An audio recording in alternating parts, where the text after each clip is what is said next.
पनि सकियो समाप्त भयो।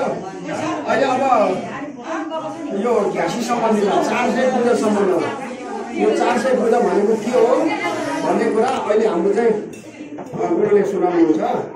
अब जहाँ जुन ठाउँ हुनुहुन्छ त्यहीँबाट सुनेर केही उ गरिदिनु होला, बुझ्ने प्रयास गरिदिनु होला, के रहेछ भने जान्ने प्रयास गरिदिनु होला। हाम्रो यो बुद्ध धर्ममा पहिला भगवान बुद्धले पालेदेखि यस्तो किसिमको देशना गर्दै आउनु भएको रहेछ। त्यही कुराले हामीले अहिले निरन्तर दिँदै आइराखेका छौँ। हाम्रो गुरुहरूदेखि नै यो निरन्तर दिँदै आइराखेका छौँ।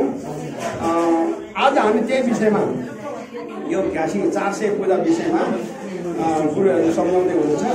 त्यसकारण हाम्रो गुरु अहिले प्रथम अहिले सुरुमा काठमाडौँबाट पाल्नुभएको हाम्रो चाहिँ पेमा घ्याम्सो घिसिङ हामीले उहाँले नै पहिला सम्झाउनुहुन्छ। हाम्रो यस युट्युब च्यानलमा हार्दिक स्वागत गर्दछु। म लामा पेमा ग्याम्सो तामाङ। तर मलाई त्यस्तो धेरै ज्ञान गुणका कुराहरू त आउँदैन।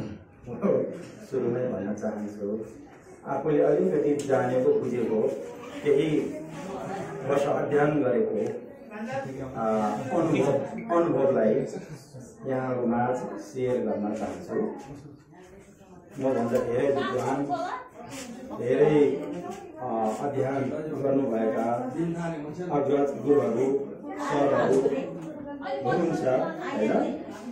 मैले सम्झाउनु पर्ने भन्नु पर्ने खासै त्यस्तो केही पनि छ जस्तो लाग्दैन, किनकि अलिकति यो लामा ज्ञानको थोरै अध्ययन गरिएको कारणले र अब यो घ्यासी 400 पूजा पनि हामीले गऱ्यौँ। र सर्वप्रथम त हामीले हिजो अष्टसाहस्रिक प्रज्ञा पारमिता, अब हामी सबैलाई लगभग थाहा नै हुनुपर्छ। अष्टसाहस्रिक प्रज्ञा पारमिता लामा भाषामा गेतोङमा भनिन्छ। 8000 श्लोक भनिएको हो।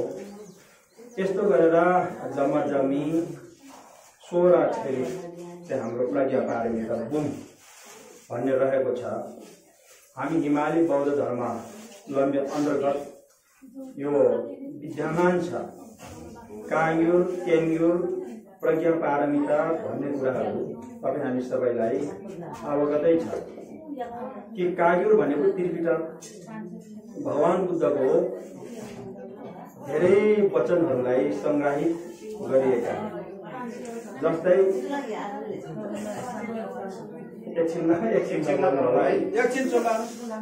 भगवान बुद्धको व्रत छ 84,000 भन्दा व्रत भगवान बुद्धले हामीलाई उपदेश दिनुभयो विभिन्न परिप्रेक्ष्यमा।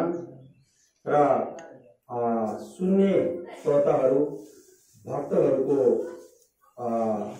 बुझाइ लेभललाई मध्यनजर राखेर भगवान बुद्धले विभिन्न यान तपाईँ हामी सबैलाई लगभग थाहा छ। श्रावकयान, महायान, वज्रयान भन्ने यस प्रकारका त्रियान भगवान बुद्धले देशन गर्नुभएको छ। विभिन्न परिप्रेक्ष्यमा बुझ्ने व्यक्तिहरूको लेभल कस्तो छ, क्षमता कस्तो छ, स्तर कस्तो छ, त्यो स्तरलाई मध्यनजर राखेर भगवान बुद्धले सामान्य निम्न लेभल निम्न स्तरका व्यक्तिहरूलाई भगवान बुद्धले श्रावकयान देशन गर्नुभयो, जुन सबैभन्दा प्रथममा सारनाथमा देशन गर्नुभयो, 4 आर्य सत्य इत्यादि।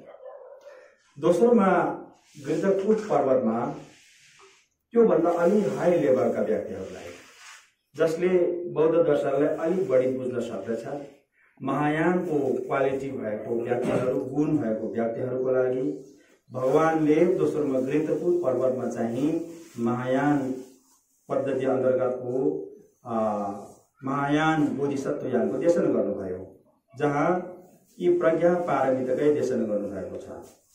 र तेस्रोमा त्योभन्दा पनि अझ उच्च लेभलका व्यक्ति, उच्च लेभलका त्योभन्दा अझ बढी बुझ्न सक्ने तीक्ष्ण इन्द्रिय भएका व्यक्तिहरूलाई सुगत गर्भको देशन गर्नुभयो।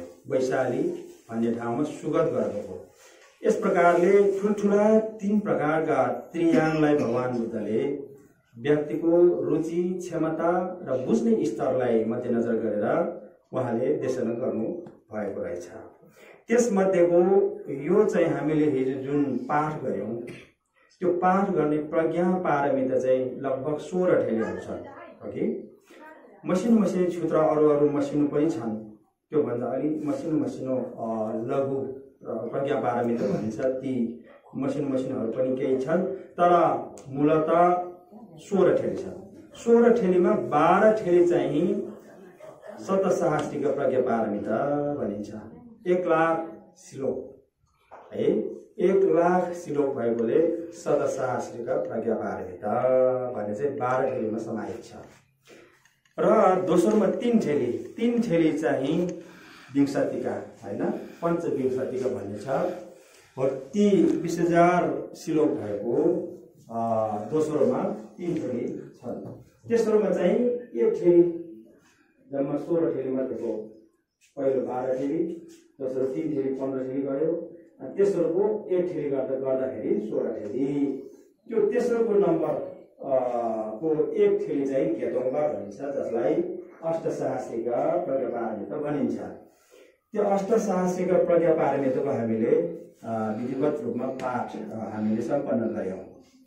विशेष गरी यी ग्रन्थ नागार्जुन गुरुले नागलोकबाट लोप भइसकेको रहेछ के भगवान बुद्धले देशन गरिसके पश्चात पछि लिपिबद्ध गरेर तीबाट प्रज्ञा पारमिता सबै चाहिँ सङ्कलन गरिसके पश्चात अनि कालान्तरमा यो लोप भएर गएछ। अनि त्यतिखेर चाहिँ नागहरूले संरक्षण गरेर राखेको र पछि फेरि नागार्जुन गुरुले नागलोकबाट निकालेर सबै त निकाल्नु भएन, उहाँले केही अंश उहाँले निकाल्नु भयो। निकालिसके पछाडि यो प्रचार प्रसारमा आयो भनिन्छ। अब विशेष गरी यो 16 ठेलीको कुरा गर्नुपर्दा हामीले अहिले सिधै 16 ठेली अध्यापन गरेर त्यति बुझ्न सकिन्न रे, हामीले अलिक बुझ्न सक्दैन रे, किनकि त्यहाँ धेरै ठाउँमा धेरै परिप्रेक्ष्यबाट भगवान बुद्धले शून्यता अनिमित्ताको बारेमा दर्शाउनु भएको छ। प्रतिज्ञा समुत्पादको बारेमा विस्तृत ढङ्गले दर्शाउनु भएको छ। प्रतिज्ञा समुत्पाद र शून्यता भनेको के हो? एउटै सिक्काको दुईटा पाटो भने जस्तै हो। तपाईँ हामी सामान्य व्यक्तिलाई बुझ्न अलिक गाह्रो हुन्छ अरे क्या। प्रतिज्ञा समुत्पाद भनेको अब यहाँ निरन्तर चल्ने क्रम भयो, उत्पाद व्यय भयो,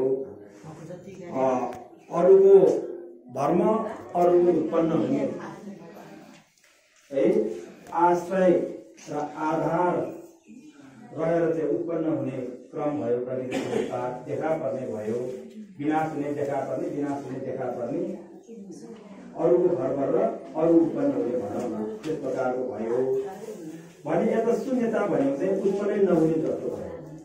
त्यसैले गर्दा प्रतिज्ञा समुत्पाद र शून्यताको बारेमा बुझ्न अत्यन्त कठिन भएको कारणले सामान्यतः हामी जस्तो सर्वसाधारण व्यक्तिहरूले प्रतिज्ञा समुत्पाद र शून्यतालाई बुझ्न नसकेको कारणले भगवान बुद्धले कुनै ठाउँमा यसरी आज्ञा गर्नुभएको छ कि बिच्छुहरू हो, यो संसारको संस्कार धर्म उत्पन्न पनि हुन्छ, विनाश पनि हुन्छ। यो संसारको प्रत्येक संस्कार धर्म उत्पन्न पनि हुन्छ, विनाश पनि हुन्छ भन्नुभएको छ। फेरि भगवान बुद्धले प्रज्ञा पारमितामा बिच्छुहरू हो, संस्कारको सर्वधर्म उत्पन्न पनि हुँदैन, विनाश पनि हुँदैन। त्यस्तो के सुन्दाखेरि विरोधाभास जस्तो लाग्छ। हामीले नबुझ्ने खालको एक ठाउँमा उत्पन्न हुने संस्कार धर्महरू उत्पन्न पनि हुन्छ, विनाश पनि हुन्छ भन्नुभएको छ। र फेरि अर्को ठाउँमा यो संस्कार धर्महरू उत्पन्न पनि हुँदैन, विनाश पनि हुँदैन भन्नुभएको छ। हो, यसको तात्पर्य गम्भीर र गहिरो भएको कारणले यसलाई बुझाउनको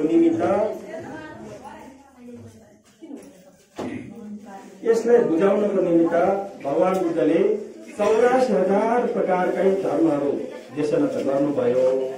ती 84,000 धर्मको सार तत्त्व चाहिँ तपाईँ हामीले फेरि त्यो त्रिपिटक पढेर प्रज्ञापारमित्र मात्रै पढेर यो एसियन यसको सार बुझ्न नसक्ने भएको कारणले यसलाई बुझाउनको निमित्त एकजना वाहक गुरु आउनुभयो, जो भगवान बुद्धको भविष्यवाणी अनुरूप नै उहाँ ठ्याक्कै आउनुभयो।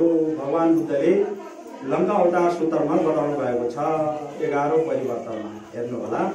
त्यहाँ म बितेर परिनिर्वाण भएर 400 वर्ष पछाडि भारतको विदर्भ भन्ने ठाउँमा एकजना नाग राजाको लिच्छवी कुमार पनि भनिन्छ, ती राजकुमार भएर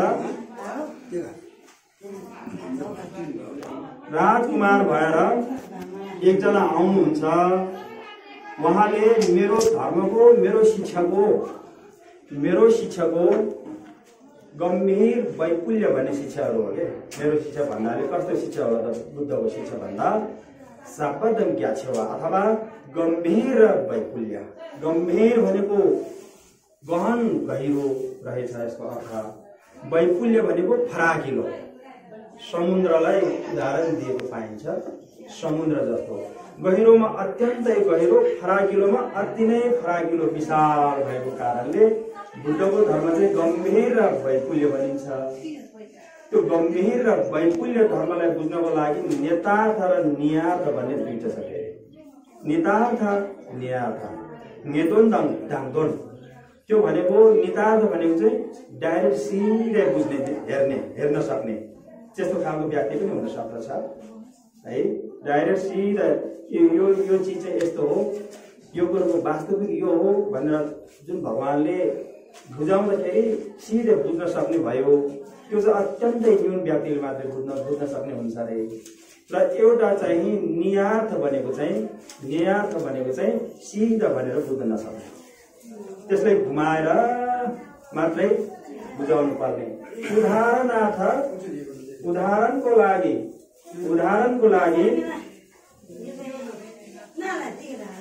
एकचोटि सुन्नु है, एकचोटि त्यतिकै नबोल्नु सुन्नु होला है। म भन्दैछु अहिले पछि भन्नुहोस् न।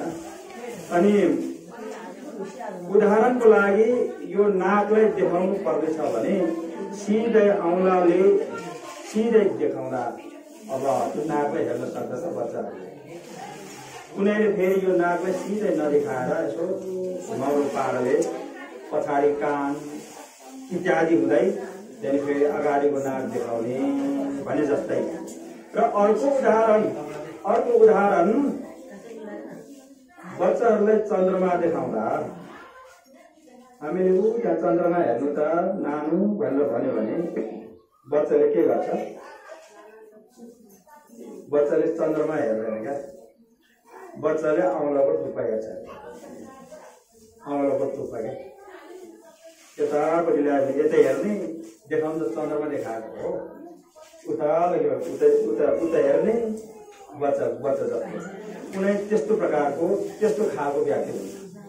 कुनैले यसो चन्द्रमा देखाउँदाखेरि यो चाहिँ माध्यम भयो, यसको माध्यमले चन्द्रमा हेर्न सक्छ हो। यस्तो प्रकारको भएको कारणले बुद्धको वचनलाई बुझ्न कठिनाइ भएको कारणले यसलाई सुव्यवस्थित ढङ्गले कसले बुझाउनु भयो त उसो भयो भन्दा मैले अघि उदाहरण दिएको थिएँ। लङ्का अवतार सूत्रमा नागार्जुन गुरु आउनुहुन्छ भनेर जुन भगवान बुद्धले नै भविष्यवाणी गर्नुभयो अनुसार नागार्जुन गुरु यो संसारमा आगमन हुनुभयो। उहाँले यी नागलोकबाट 16 ठेली प्रज्ञा पारमित उद्धार गरेर लिएर आउनुभयो र त्रिपिटकलाई 70 दिनमा कण्ठस्थ पार्नुभयो भनिएको छ। नागार्जुन गुरुले त्यस्तो कृष्ण इन्द्रिय हुनुहुन्थ्यो उहाँको, र उहाँले त्यो 16 ठेलीलाई एउटा ठेली बनाइदिनु भयो। 27 च्याप्टरको जसलाई मूलक प्रज्ञा भनिन्छ है, मूलक प्रज्ञा 27 च्याप्टरको मूलक प्रज्ञा बनाइदिनु उहाँले लेखिदिनु भयो। तपाईहरुले बुझ्न सक्नुहुन्न यो बुद्ध वचन असाध्यै विशाल छन्। यहाँ कुनै ठाउँमा भगवानले के भनिदिनु भएको छ, जस्तै अब मातव पितव हन्तवा, त्यस्तै के संस्कृतिमा भगवान घरमा गएर के अभ्यास गर्नुपर्ने, मैले के गर्नुपर्ने, मेरो कर्तव्य के हो भगवान भन्दा भगवानले शिष्यलाई आज्ञा गर्नुभयो घरमा जाने मातव पितव हन्तवा। त्यो भनेको घरमा गएर आमा बुवालाई मार हो। आमा भनेको तृष्णा हो, बुवा भनेको त राग हो। आमा चाहिँ राग हो, बुवा तृष्णा हो, के अरे द्वेष हो। यसलाई मार्नु, तृष्णा र द्वेषलाई मार्नु भन्नुभएको क्या हो। यस प्रकारको सन्देह भाषाबाट भगवानले धेरै ठाउँमा बोल्नु भएको, धर्मदेशन गर्नुभएको कारण त्यसको निचोड चाहियो हामीलाई। त निचोड चाहियो। अब हामीलाई समय छैन, टाइम छैन, हामी पनि बुद्ध हुनु परेको छ। हामीलाई शीघ्र हैन बुद्ध धर्मलाई, दर्शनलाई बुझ्नु पर्नेछ। त्यसैले गर्दाखेरि त्यसलाई बुझ्नको निम्ति नागार्जुन गुरुले असाध्यै व्यवस्थित ढङ्गले मूल प्रज्ञा 27 च्याप्टरको लेखेर दिनुभयो। त्यो मूल प्रज्ञा उहाँले लेखेर प्रचार प्रसार गरिसकेपछि सजिलैसँग यो भगवान बुद्धको दर्शनलाई हामीले बुझ्न सफल भयौँ। भगवान बुद्धको दर्शन तपाईँ हामीले कसरी बुझ्न सफल भयो भन्दा मूल रूपमा भगवान बुद्धको शिक्षाको सार भनेको 4 आर्य सत्य, आर्य आष्टाङ्गिक मार्ग र अनि प्रतीत्य समुत्पाद र शून्यता। यी बेसिक महत्त्वपूर्ण विषय नै भगवान बुद्धको मूल शिक्षा हो। यसैलाई नै संक्षिप्तमा दर्शाउनु पर्यो भने त्रिशिक्षा हो। त्रिशिक्षा हो। त्रिशिक्षा भनेको शील शिक्षा, समाधि शिक्षा र प्रज्ञा शिक्षा। शील, समाधि, प्रज्ञा। शील शिक्षालाई व्यवस्थित ढङ्गले दर्शाउने ग्रन्थलाई विनय पिटक भनियो र समाधिलाई दर्शाउने सूत्र पिटक भनियो भने प्रज्ञालाई दर्शाउनको लागि अभिधम्म पिटक हो। यसैले त्रिपिटक भनिन्छ क्या। त्रिपिटक हो। यी त्रिपिटककै सार चाहिँ प्रज्ञा पारमिता 16 ठेलीकै सार भन्नुपर्छ है। यो अहिले हिजो हामीले पाठ गरेको अष्टशास्त्रीको प्रज्ञा पारमिता अझ बढी व्यवस्थित ढङ्गले शून्यतालाई दर्शाएको, भगवान बुद्धको मूल धर्मलाई दर्शाएको ग्रन्थको नाम हो अष्टशास्त्रीको प्रज्ञा पारमिता गेतोङबा। त्यो हामीले पाठ वाचन गरिसक्यौँ। यस्तो यो पाठ गर्नाले कस्तो प्रकारको फाइदा हुन्छ भनेर अहिले हामीले बयान गर्न सम्भव छैन। त्यो चाहिँ बयान गर्न सम्भव छैन। आकाश व्याप्त समस्त प्राणीहरूले शीघ्र बुद्धत्व हुनको निमित्त अनि यो पाठ गर्नाले ठुलो सपोर्ट अथवा सहायता प्रदान गर्छ। सँगसँगै हामीहरू सबैको इच्छा आकांक्षा हैन, हाम्रो मनोकामना र विभिन्न यी महामारी, रोग, अनिकाल, युद्ध, लडाई जस्ता भयानक अनिष्टहरू छन्, ती अनिष्टहरूबाट पनि बच्ने त्यस प्रकारले बताएको छ यो पाठ गर्दाखेरि। साथै अब त्रिपिटकै पाठ गर्न सक्यो भने धेरै उत्तम हुँदो रहेछ हैन। र हामीले कमसेकम वर्षमा एकचोटि यो प्रज्ञा पारमिता गेतोङबा, सक्यो भने धोमाङ भनेर भनिन्छ। धोमाङमा चाहिँ यो गेतोङबा पनि संक्षिप्तमा सारमा समेटिएको हुन्छ। धोमाङ पाठ गरे पनि यो प्रज्ञा पारमिता चाहिँ समाहितै हुन्छ है। यो प्रज्ञा पारमिता भनेको हिजो हामीले पाठ गरेको यो अष्टशास्त्रीको प्रज्ञा पारमिता समाहित हुन्छ धोमाङमा। अहिले चाहिँ हामीलाई एउटा के खुसीको कुरा छ भन्दा प्रज्ञा पारमिता नेपालीमा अनुवाद भइसकेको छ। कतिपय प्रकाशित भइसक्यो, कतिपय चाहिँ प्रकाशित हुन बाँकी छ र धोमाङ पनि नेपालीमा प्रकाशित भइसक्यो। हजुरहरूको घरमा होला सायद हैन। त्यसमा हामीले अहिले नेपालीमा धोमाङमा के वाचन गर्ने रहेछ, धोमाङ पनि धेरै ठुलो ग्रन्थ के रहेछ त्यो भित्र भन्ने कुराहरू तपाईँ हामीले अब सजिलोसँग घरमै बसेर नेपाली भाषामै अध्ययन अध्यापन गरेर हामी बुझ्न सक्छौँ हैन। र सँगसँगै हामीले महत्त्वपूर्ण अर्को दोस्रो बुदामा हामीले यो 400 पूजा पनि गर्दैछौँ है। 400 पूजा पञ्चचिदे रत्न संग्रहको ज्यादै महत्त्वपूर्ण पूजा हामीले अहिले बिहान सम्पन्न गर्यौं। पञ्चचिदे भनेको त्यसको सारमा एउटै शब्दमा भन्नु पर्दाखेरि गुरु रिम्पोछेको पूजा। गुरु रिम्पोछे भनेको त्रिकालकै बुद्धको भाग भनिएको छ है। जो व्यक्तिले गुरु रिम्पोछेलाई पूजा गर्छन् अथवा पूजा म गर्छु गुरु रिम्पोछेलाई म आज उहाँलाई स्तुति गर्छु पूजा गर्छु भनेर एक पाइलो मात्रै चाले भने पनि उसको सम्पूर्ण अनिष्ट दूर भइसकेको हुन्छ। बुद्धहरूले नै उत्तराधिकारीको रूपमा लिनु भएको पछि हामी भन्दा पनि अझ अधिक एकजना व्यक्ति आउनुहुन्छ यो संसारमा। उहाँलाई गुरु रिम्पोछे अथवा गुरु पद्म सम्भव भनेर भनिन्छ। अनि उहाँको पूजा गर्नुस्, उहाँको प्रार्थना गर्नुस्। यसो गर्नाले सम्पूर्ण त्रिकालकै बुद्धहरूको पूजा गरे सो सरहको पुण्य तपाईहरुले पाउनुहुनेछ। र त्यति मात्रै नभएर तपाईहरुले जे इच्छाएको छ नि यो जीवनमा, हाम्रो इच्छा दुईटा छ क्या। एउटा चाहिँ संस्कृत भाषामा भनिन्छ है लौकिक अविद्या लोकोत्तर नय सेवा भन्छ।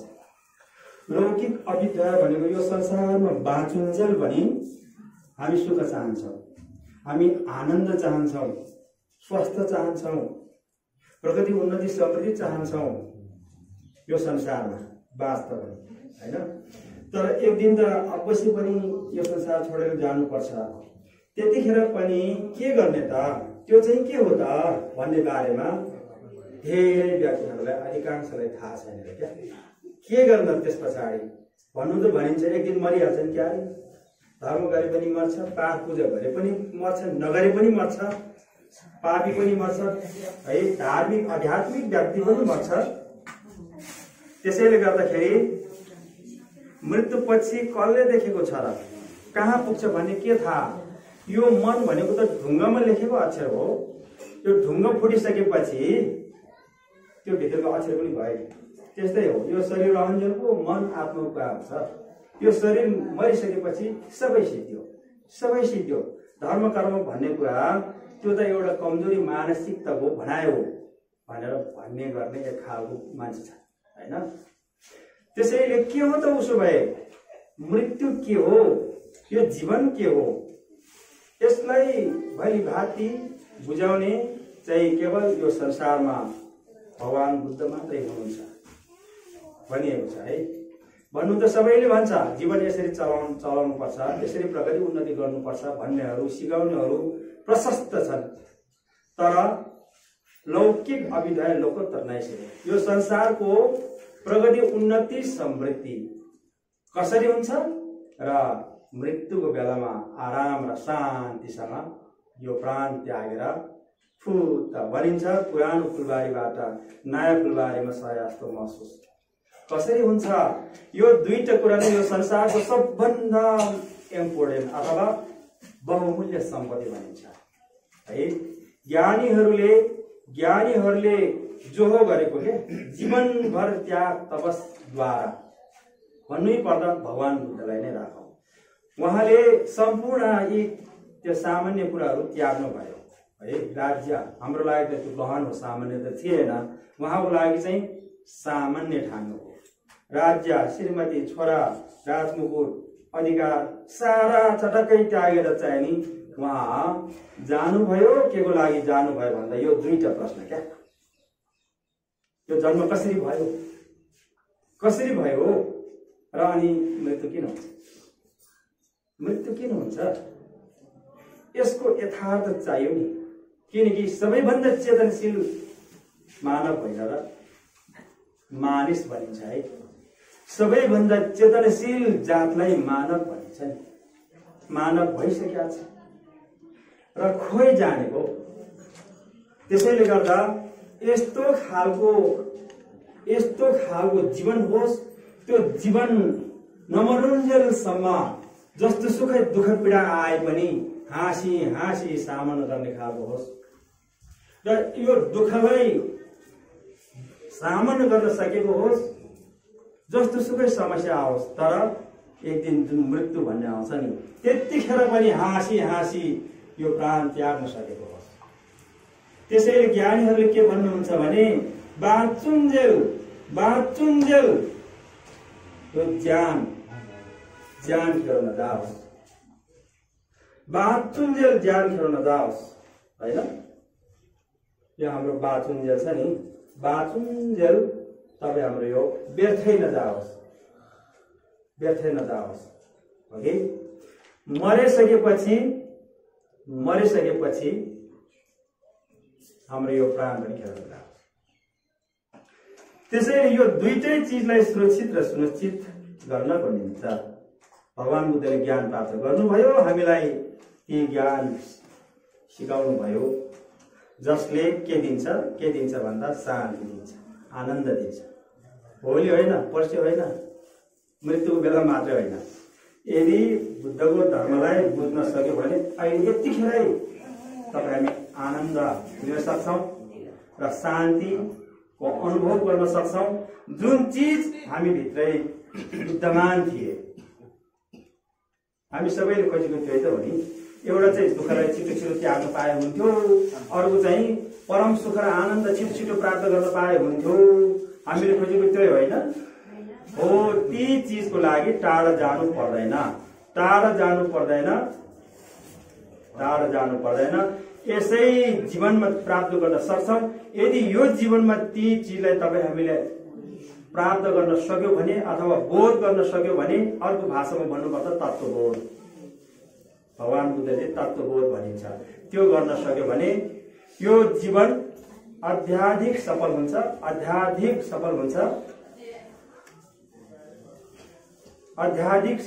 बाँचुन्जेल सास खेर जाँदैन, मरेपछि लास खेर जाँदैन भनिएको छ। तर यो बुझेपछि मात्रै, नत्र खेर जान्छ, व्यर्थै जानेवाला छ। बुद्धको दर्शन र धर्मलाई तपाईँ हामीले यो जीवनमा बुझ्न सकेन भने तपाईँ हाम्रो यो सास पनि खेर जान्छ, मरेपछि लास पनि खेर जान्छ। त्यसैले यो दुईटै चिजलाई सफलतामा पुर्याउनको निमित्त हामी यहाँ विभिन्न उपाय अपनाइरहेका छौँ। जस्तै पाठ पूजाको नामबाट, दान पुण्य गर्नेको विधिबाट, भगवानको प्रार्थना प्रे गर्ने र शान्तिको कामना गर्ने आदि इत्यादि विधिबाट, पद्धतिबाट पनि हामीले ती ज्ञानलाई लिन सक्छौँ र त्यो ज्ञानलाई हामी अभ्यास गर्न सक्छौँ भनिएको छ। त्यसैले गर्दा यो ग्यासी भनेको चाहिँ 400 भन्छ। यो 400 भनेको अब त्यहाँ हामीले हेर्न सक्छौँ, देख्न सक्छौँ। पहिलो भित्र 100 वटा चाहिँ त्यहाँ छ भन्ने एउटा सानो स्तूपहरू छन्। दोस्रोमा 100 वटा त्यहाँ नैवेद्य शास्त्र भनिन्छ, त्यो राखेको छ। तेस्रोमा 100 वटा बत्ती र चौथोमा चाहिँ त्यो रावणमा चाहिँ गार्दै हुन्छ। यी 400 वटा राखेर पूजा गर्ने पहिले स्वर्गलोकमा स्वर्गको इन्द्रले आयोजन गर्नुभएको थियो। स्वर्गको इन्द्रले कहिले पनि निको नहुने रोग लाग्यो, स्वर्गमा आनन्द लिएर बस्नु पर्ने, स्वर्गीय आनन्द लिएर भगवान इन्द्रलाई पनि आराम र आनन्द नमिलेपछि, शान्ति नमिलेपछि विभिन्न महामारी रोग, कुष्ठरोग पनि भनिन्छ, त्यस प्रकारको रोगले ग्रसित भइसकेपछि यो संसारमा यसको निवारण कसरी हुन्छ त? यो संसारमा भयभरको सबै औषधि प्रयोग गरिसक्यो, तर त्यसले पनि निको नभएपछि के निको हुन्छ होला त उसो भए भनेर यसो विचार गर्दा त्यतिखेर मनुष्यहरूमा भगवान बुद्ध हुनुहुन्छ। अनि भगवान बुद्धले मात्रै यसको उत्तर दिन सक्नुहुन्छ। अरूले सक्दैन यस्तो कठिनाइ, ठुल्ठुला प्रश्नको उत्तर अरूले दिन सक्दैन थिए, किनकि बुद्ध भनेको तपाईँ सबैलाई थाहा छ, भौतिक अभौतिक अथवा त्यसलाई दुई पोइन्टमा भन्नु पर्यो भने जड र चेतना भनिन्छ है बौद्ध भाषामा। जड र चेतनालाई राम्रोसँग निहाल्नु हुने, बुझ्नु हुने देख्ने कुरा नदेख्ने कुरा स्वर्गका कुरा नर्कका कुरा यो सट भेटेका अदृश्य कुरा देवी देवताको कुरा भूत प्रेतका कुरा तपाईँ हामीलाई थाहा छ त छैन कतिपय देखेको होला कतिपय देख्न सकेको छैन त्यो छ वा छैन यसको बारेमा भोलि माथि वैज्ञानिक ढङ्गले भन्नुहुन्थ्यो भगवान बुद्धले यसको बारेमा भन्न सक्नुहुन्थ्यो त्यसैले भगवान बुद्धले स्वर्गको इन्द्र आएर रिक्वेस्ट गरे त्यसै भन्थ्यौँ यो ग्यासी पूजा गर्नु त्यस पछाडि तिम्रो स्वर्गको सम्पूर्ण प्रकारका अनिष्टहरू शान्त भइजान्छ र कहिल्यै निको नहुने रोग पनि निको हुन्छ।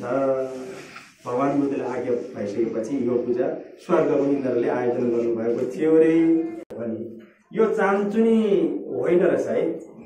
ठुल्ठुला रोग पनि जाने ठुल्ठुला चाहिँ युद्ध लडाइँ पनि चाहिँ रोग छ भन्छ स्वर्गमा रोक्यो त्यो अघिको लुम्ता राख्ने पनि स्वर्गकै धारा छ त्यो पनि इन्द्रले नै आयो के अरे ठडाएको हो पहिला त्यो नुइमोलाई थिए भन्छ है राक्षसहरूले दुःख दिएर इन्द्रलाई पछि नसक्नु पारेपछि असुरक्षित महसुस भइसकेपछि हतियारले पनि नसक्ने के त्यस्तो खालको असुरक्षित र अनिष्ट आइपर्छ हो त्यतिखेर के गर्ने भनेर भगवान बुद्धसँग रिक्वेस्ट गरेर अनि यो ग्याल्सन चेमो भन्छ है त्यसको यो लामो भाषामा नेपालीमा के भन्छ त्यो प्रेस गरेर कपडामा चाहिँ छापेर ठाउँ ठाउँमा डाँडामा चाहिँ यसलाई उठाउनु अनि थाहा हुन्छ अनि हेर्नु भगवान बुद्धले यति सिकाएर पठाएपछि स्वर्गले त्यो उठाएको भन्छ त्यो लुङ्गाहरू छ नि स्वर्गमै उठाएको भन्छ इन्द्रलोकमा उठाएको हो। त्यस पछाडि राक्षसहरू पराजित भयो पछि हटेर त्यहाँ जानु हुँदैन रहेछ त्यहाँ तीर्थको प्रतीक छन् त्यहाँ हामीले नभ्याउने खालको एकदमै गुह्य मन्त्रहरू लेखेको छ त्यसको हावाले मात्रै भेटे पनि हामीहरू जस्तो सहन सक्दैनौँ टिक्न सक्दैनौँ भनेर सबै भागेको थियो रे। अब योभन्दा 56-57 सालतिर रोल्पाको कुरा अलिकति ल्याउनु पर्यो त्यतिखेर युद्धकालीनमा आकाशबाट सिरो के अरे युरो के भन्छ त्यो गर्दै थियो है सरकारले माओवादीहरूको लागि त्यतिखेर सबै किलो 2 भन्ने सर्जरी गर्दा त्यो गर्दाखेरि प्रायः ठाउँमा बम के अरे हान्यो आकाशबाट हेलिकप्टर गएर तर जुन ठाउँमा झन्डा थियो नि लुम्ता त्यो ठाउँमा चाहिँ गर्नु हुँदैन भनेको थियो। त्यहाँ जाने आर्मीहरू मौका आएर उहाँहरूले पनि भन्नुभएको थियो हामीले त्यो भनेको थियौँ जुन ठाउँमा लुम्ता छ नि त्यो ठाउँमा चाहिँ बम खसाल्न मन लाग्दैन थियो यो एकदमै यो गर्नु हुँदैन भन्ने उसलाई अटोमेटिक होइन अटोमेटिकली मनमा त्यस्तो आउँछ कि शान्ति क्या हो यस्तो खालको प्रभाव हुन्छ र यो महत्त्वपूर्ण पूजा अब हाम्रो यहाँ मेमेले आयोजना गर्नुभएको छ प्लस हाम्रो यहाँ गुम्बाको मेमे सबै मेमेहरू मिलेर गर्नुभएको रहेछ धेरै धेरै धेरै धेरै धन्यवाद दिन चाहन्छु र हाम्रो एकदमै सपोर्ट छ है हामीले सकेको महामेमहरूलाई हामी सदा सर्वदा सपोर्ट गर्छौँ।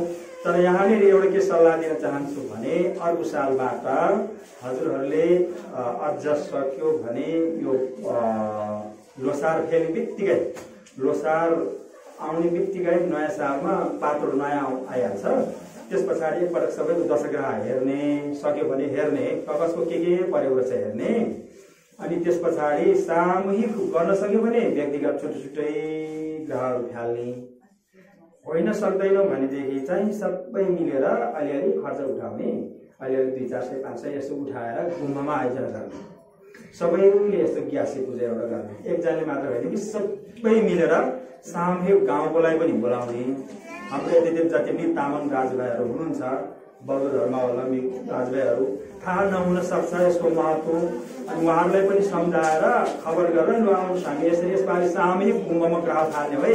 गुम्ब हुनुको कारण गुम्ब हुनुको अर्थ पनि यही हो विवाह गर्दा सजिलो होस् त्यौहार गर्दा सजिलो होस् ग्रह फाल्दा सजिलो होस् है शुभ कार्य लोसारहरू मनाउनु पर्दा सजिलो होस् भनेर हामीले गुम्ब निर्माण गरेका हौँ हो सबैले सामूहिक गर्नु होला त्यसो गर्नुभयो भने धेरै राम्रो। अब हिजो अस्ति 13 गते यो 13 गते आज त 17-18 गते भयो 13 गते हाम्रो गुरु लोबेन टासी छिरिङ गुरुले र उहाँको समूहले स्वयंभू भगवान पाउमा पाल तागेरै सामूहिक ग्याप्से यस्तो ग्याप्से पूजा थाल्नुभयो। मान्छे व्यापक आउनु भएको थियो, हामी पनि सहभागी थियौँ है। हो यसरी गर्नुहोस्, यो है ग्याप्से पूजा चाहिँ यसरी गर्नुहोस्। र अन्तिममा अलिकति जिज्ञासा रहेको कुरा म राख्छु। प्रायको त्यो जिज्ञासा चाहिँ के हुन सक्छ भने यो प्रवचन भनौँ अब मेरो भनाइहरू म चाहिँ भरे गएर यसो एडिटिङ गरेर युट्युब च्यानलतिर हाल्छु। हाम्रो अहिले तामाङमा अलिकति बढी भाइरल युट्युब च्यानल हजुरहरूले अवगतै होला, 2टा छ है। अरू Sherpa NB TV, Tashi TV, धेरै बोधी टिभीहरू साथीहरूको चाहिँ बोधी टिभी भन्ने पनि छ। अहिले हाम्रो पछिल्लो अहिलेको अवस्थामा चाहिँ हाम्रो 2टा छ। एउटा विशाल लामा हगि, एउटा चाहिँ बुद्धिस्ट सोसाइटी नेपाल। मेरो चाहिँ एउटा संस्था भएको नाताले बुद्धिस्ट सोसाइटी नेपाल भन्ने नाम राखेको। त्यहाँ रिम्पोछेहरू खेपोहरू बेला बेलामा यस्तो प्रवचन प्रोग्रामहरू चाहिँ हप्तामा 1-2वटा आउँछ है। अनि हाम्रो लगभग अहिले 4.5 लाखदेखि 5 लाख फ्यान भयो यो ज्ञान सुन्ने मानिसहरू हगि, फलो गर्ने के। तिमीहरूले पनि ठिक गरेछौ, हामीलाई त ठिक लाग्यो, यतिको गरेको ठिक छ भनेर चाहिँ उहाँहरूले रेस्पोन्स गर्नुहुन्छ।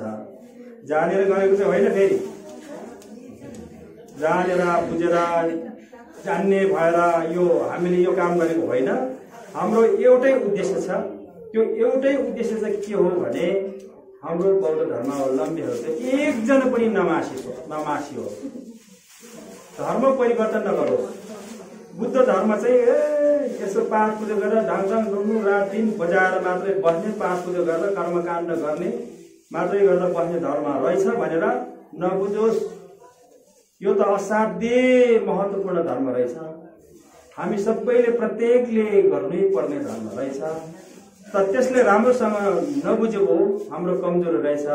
त गुरुहरूले अलिअलि बुझ्ने गुरुहरूले पनि नबुझाइदिने त नभनौँ, उहाँहरूलाई पनि फुर्सद नहुने, गुरुहरूलाई दोष दिन मिल्दैन, फुर्सद नमिल्ने, हामीले पनि रिक्वेस्ट नगर्ने, यस्तै यस्तै हो हामी पनि व्यस्त छौँ भनेर भनिदिने। गम्भीर ढङ्गले बुद्ध दर्शन र धर्मलाई हामीले गहिरो ढङ्गले नलाग्दाखेरि आज के भयो भन्दाखेरि एउटा संस्कारमा मात्रै, कर्मकाण्डमा मात्रै सीमित रहन पुग्यो क्या। त्यो हो चिन्ताको विषय। ध्यान कसरी गर्ने त उसो भए? बुद्धले सिकाउनु भएको मेन ध्यान चाहिँ के हो त? सधैँ पाठ पूजा गरेर बस्ने हो त? त्यति मात्र होइन है। बुद्ध धर्म त बुझ्ने धर्म रहेछ, बुझ्नु पर्ने धर्म रहेछ। जुन विदेशीहरूले गरे है, विदेशीहरूले गरे। अनि यो त ध्यानमा उतार्नु पर्ने धर्म रहेछ, अध्यात्म उतार्नु पर्ने धर्म रहेछ।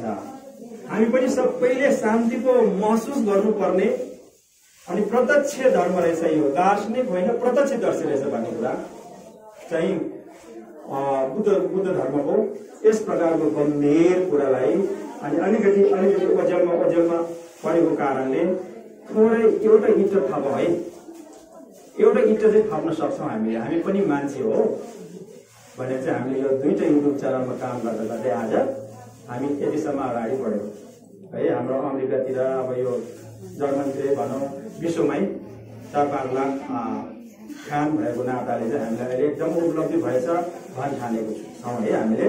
त्यसैले यो 2टा च्यानल विशाल लामा र बुद्धिस्ट सोसाइटी नेपालमा चाहिँ हामीले यस्तो प्रोग्राम अलिअलि बेला बेलामा हामीले अपलोड गर्छौँ। हजुरहरूले यसो सहायता गर्नुहोस्, कहिले यसो सब्सक्राइब गरिदिनुहोस्, सेयर गरिदिनुहोस्, ताकि मेरो हो यो भनेर ठान्नुहोस्। त्यहाँ रिम्पोछेहरूको बेला बेलामा आउँछ। हामी त यो के हो, यसलाई प्रवचन त भन्न मिल्दैन खास। मैले अहिले जुन बताइराखेको छु नि, प्रवचन पनि भन्न मिल्दैन रहेछ। गुरुको रिम्पोछेको ठुल्ठुलो रिम्पोछेहरूको प्रवचन बुझ्नको लागि सजिलो परोस् भनेर मात्रै बताएको के। भोलि पछि हजुरहरू ध्यान गर्नु पर्दा ठुल्ठुलो रिम्पोछेहरूको टिचिङ हुन्छ, प्रवचन हुन्छ, त्यो प्रवचन बुझ्न सजिलो परोस्, सजिलो होस् भन्नका खातिर हामीले प्रयास गरेको मात्रै हो। यो कुनै प्रशिक्षण प्रवचन पनि नभनौँ है। अब मैले अघि लास्टमा भन्न खोजेको कुरा 2-4वटा सम्झाउँछु है भनेको थिएँ। त्यो कुरा चाहिँ के हो भने यो सालमा कागजलाई कस्तो कस्तो प्रकारको ग्रह पर्यो होला त, यो संक्षिप्तमा 3 मिनेटमा भनेर म मेरो यो केही धर्मदेशनीय अन्तर्गतहरू अब 5-7 जनालाई ठुल्ठुलो दशा लागेको छ। सुन्नुहोस् है, कुन वर्गलाई कस्तो कस्तो के प्रकारका के नामको दशग्रहहरू लाग्यो त्यसपालि अब यो सालमा भन्दा नम्बर 1 मा चाहिँ बाघ वर्गलाई, प्रत्येक बाघ वर्गले बुझ्नु होला कि बाघ वर्गलाई चाहिँ कस्तो खालको दशा छ, ग्रह छ भन्दा दशा पनि होइन ग्रह पनि होइन, त्यसलाई खड्को भनिन्छ। 12 वर्षमा एक पटक आउने खड्को, जसलाई हाम्रो लामा भाषामा केक भन्छ है, केक लामकाक पनि भनिन्छ, खास केक हो। केक भनेको खड्को हो, ठुलो खड्को प्रत्येक 12 वर्षमा आउँछ क्या। फेरि 12 देखि 1, 2, 3 भनेर गर्दै जाने हो र अनि 12 वर्षमा एक पटक आउने केक चाहिँ प्रत्येक बाघ वर्गलाई लागेको छ। सक्यो भने यो केक भन्ने अलिकति 12वटा जनावर बनाएर खालिहाल्नुपर्छ, सैताका खालिहाल्नुपर्छ है प्रत्येक बाघ वर्गले।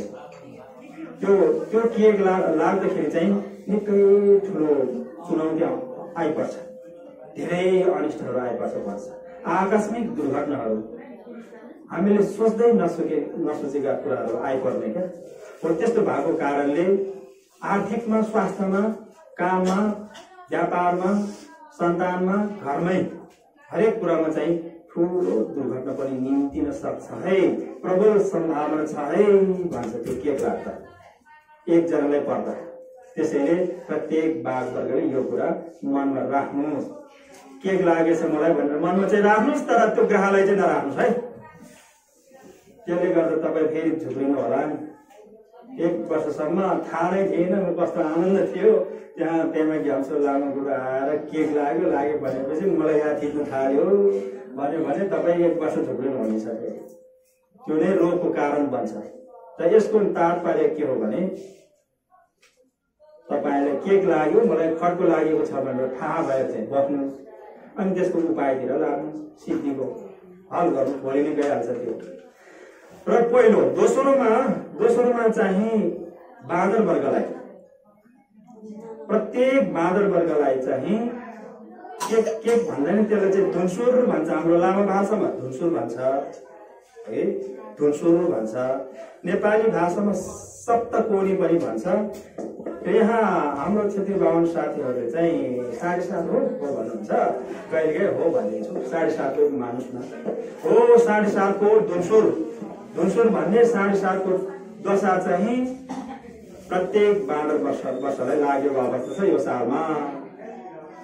त्यो धुनसुर लागे पनि निकै घरमा चाहिँ गडबडी आउँछ, श्रीमतीको झगडा हुने, रिस उठिराख्ने, मनमा शान्ति नमिल्ने, सपना नराम्रो देख्ने, स्वास्थ्य पनि एकदम बिरामी भइराख्ने, मनमा चिन्ता पीडा आउने, शरीरमा पीडा मनमा चिन्ता हो, त्यस्तो आउने भएको कारणले प्रत्येक 12 वर्षलाई चाहिँ 7.5 को दशा छ अथवा सप्तकोणी दशा लागेको छ भनेर बुझ्नुहोस् र अरूलाई पनि सुनाउनुहोस्।